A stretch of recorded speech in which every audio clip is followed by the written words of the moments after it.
I caught my girlfriend swearing she didn't cheat right after coming home from a girls' night out. Hey Reddit. I caught my girlfriend swearing she didn't cheat right after coming home from a girls' night out. At first, I didn't think much of it. She had been out with her friends before, and I trusted her. But something about the way she was acting made my stomach twist. She came home later than usual, around 2 in the morning, fumbling with the keys, her makeup slightly smudged, and her voice just a little too high-pitched when she greeted me. I was already awake, sitting on the couch, scrolling through my phone, unable to sleep. I looked up at her, and the moment our eyes met, I knew something was off. She looked surprised to see me up, like she hadn't expected to be interrogated the second she walked through the door. "Hey, babe," she said, forcing a smile as she kicked off her heels. "You're still awake?" She was trying to act casual, but her whole demeanor screamed nervousness. I just nodded, watching her closely. She walked over and kissed me on the forehead, something she rarely did. Her breath smelled like wine and something else, something musky, like cologne that wasn't mine. That was my first red flag. I asked her how her night was, and she launched into a rehearsed-sounding story about how they had dinner at some fancy restaurant downtown and then went to a club. She was giving me details I hadn't even asked for, her words spilling out too quickly, like she was trying to fill the silence before I could question her. I just nodded along, pretending to buy it, but my gut was screaming at me. Something wasn't right. She kept glancing at her phone, the screen lighting up every few minutes with notifications she was ignoring. That was my second red flag. She never ignored her phone, especially not after a night out when she usually texted her friends nonstop about whatever drama had happened. Then, out of nowhere, she blurted it out. "I would never cheat on you, babe. You know that, right?" I hadn't even asked. That was my third red flag, and it was the biggest one yet. My heart started pounding, and I forced myself to stay calm. "Of course," I said, my voice steady, but inside, I was unraveling. Why would she say that out of nowhere unless she had something to hide? I looked at her, really looked at her, and I saw the slight redness around her lips, like she had wiped off and reapplied her lipstick in a hurry. I noticed the faint imprint of a hand on her wrist, like someone had grabbed her there. And then I saw the way she kept avoiding my eyes, like she was scared of what I might see in hers. I asked her again about her night, but this time, I pressed for details. Where exactly did they go? Who was there? What time did she leave?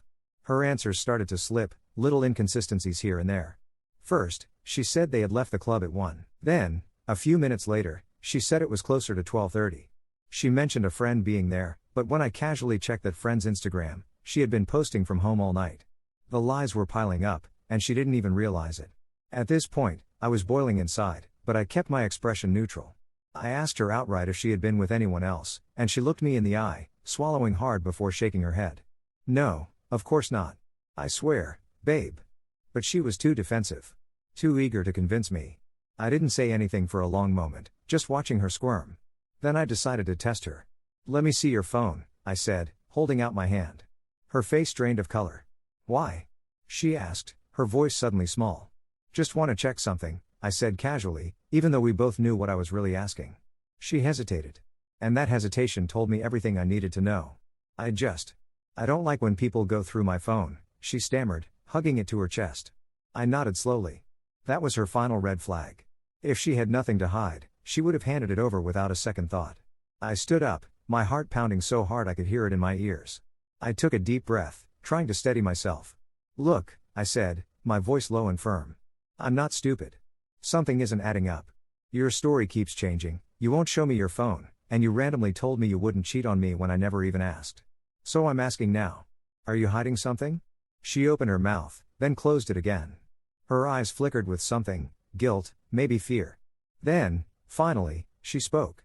"Babe, I love you," she said softly, reaching for my hand. But I yanked it away before she could touch me. "That's not an answer," I said coldly. She let out a shaky breath, her eyes darting around like she was looking for an escape. And that's when I knew, without a doubt, that something had happened. I stepped back, running a hand through my hair. I felt sick.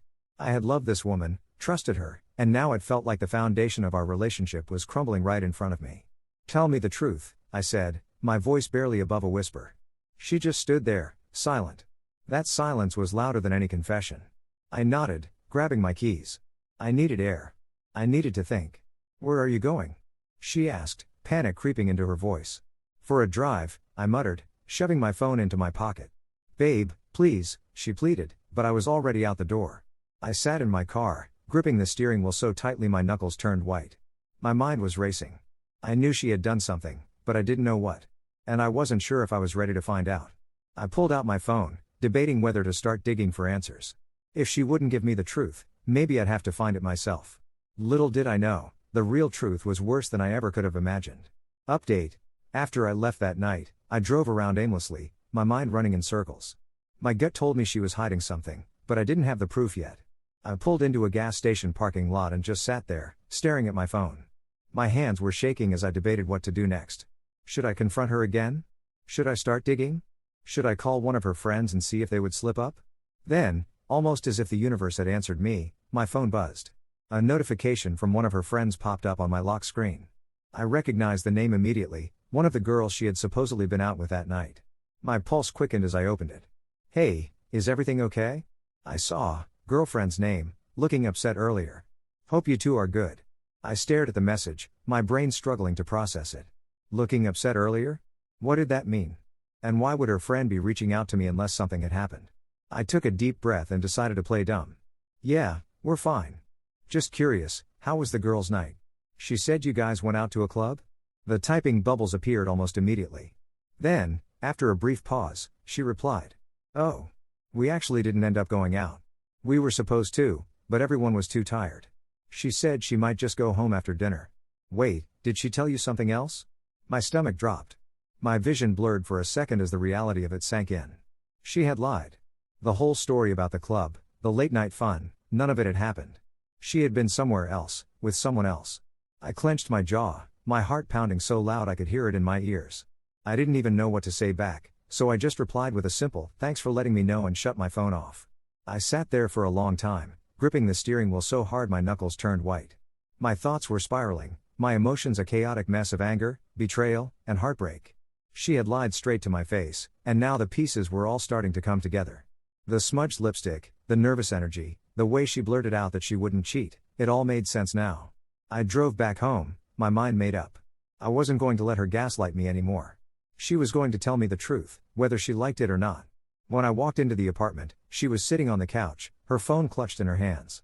The second she saw me, she stood up, her eyes wide and filled with anxiety.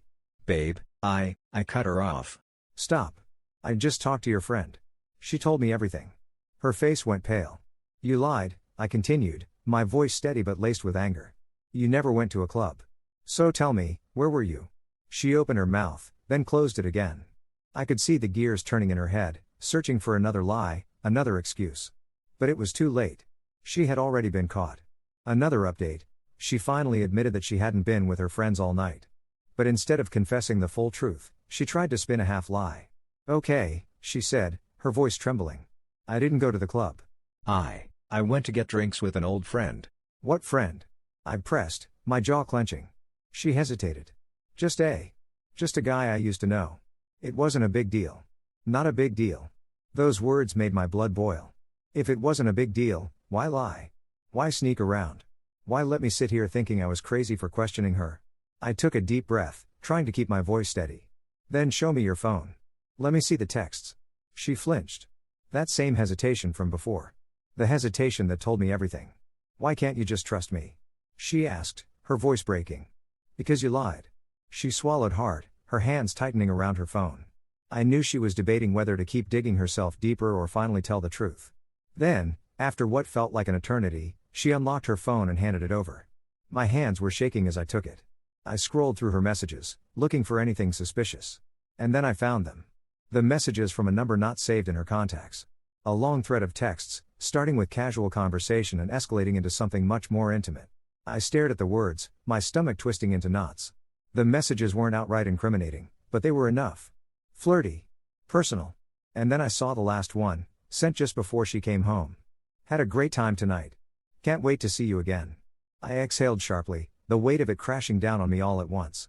"Who is he?" I asked, my voice barely above a whisper. She looked away. "Just an old friend." That's not an answer. She finally looked at me, tears welling up in her eyes. "He's someone I used to date. It's nothing, I swear. We just caught up." Caught up. I felt like the floor had been ripped out from under me. I wanted to scream, to break something, to demand why she would do this to me. But instead, I just nodded, numb. I set her phone down on the table and stood up. "I need space," I muttered, walking away. "Babe, Please, she called after me. But I was already gone. I needed time to process. To figure out what to do next. But deep down, I knew this wasn't over. Not yet. Final update. The next day, I decided to do one last thing before making my decision. I wanted to hear the truth, the full truth. So I reached out to the guy she had been with. I found his number in her messages and sent him a simple text. Hey, I just want the truth. Did anything happen between you two last night? I wasn't sure if he'd even respond. But an hour later, my phone buzzed. Hey man, I didn't know she was in a relationship. I wouldn't have gone if I did. Nothing happened, but she was definitely acting single. My stomach clenched. What do you mean? I texted back. There was a long pause before he replied. She was flirty, touching my arm, laughing a little too hard at my jokes. She kept saying she missed how things used to be. Look, I swear I didn't do anything, but she wasn't exactly acting like she had a boyfriend. I stared at the message, my hands trembling. That was all I needed to know. When I confronted her with this, she broke down, crying, swearing it didn't mean anything. She begged me to stay, to forgive her, to give her another chance. But I couldn't. Trust was broken. And once it's broken, it's almost impossible to fix. I packed my things and left that night. She kept calling, texting, pleading for me to come back. But I knew better. I deserved better. And now, I'm moving on. Healing. Learning to trust again. I won't make the same mistake twice.